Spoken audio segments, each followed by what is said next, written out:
నేను సంపాదించిన ప్రతి ఒక్క రూపాయి నుంచి 50 పైసలు దానికి డొనేట్ చేద్దాం అనుకుంటున్నా ఈ కామన్ పీపుల్ కోసం. అండ్ దాంట్లో ఫస్ట్ డొనేషన్ నా బిగ్ బాస్లో నేను సంపాదించింది, నన్ను చాలామంది అడిగింది ఎంత రెమ్యూనరేషన్ సంపాదించాను. 30 లక్షలు సంపాదించింది సార్ నేను 10 వారాల నుండి. 15 లక్షలు సమవర్తి ట్రస్ట్కి నేను ఉన్న పలంగా నేను దానికి డొనేట్ చేస్తున్నా. అండ్ దాంట్లో ఫస్ట్ డొనేషన్ మురళీనాయక్ గారి ఫ్యామిలీకి 1 lakh రూపీస్ సభాముఖంగా ఇస్తున్నా. Please come sir.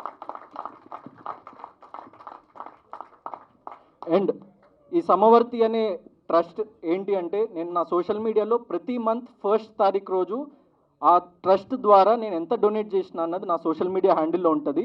నా సోషల్ మీడియా హ్యాండిల్లో ఉన్న ఈమెయిల్ ఐడిని మీరు డైరెక్ట్గా క్లిక్ చేస్తే అక్కడ వస్తుంది. అక్కడ మీరు సమవర్తి అని సబ్జెక్ట్ టైప్ చేసి మీకున్న ప్రాబ్లం ఏంటో చెప్పండి. నేను ఈ ప్రపంచంలో ఉన్న అందరి వ్యక్తుల ప్రాబ్లమ్స్ తీర్చగలిగే అంత గొప్పవాడిని కాదు, అంత ఆస్తిపాస్తులు నా దగ్గర లేవు.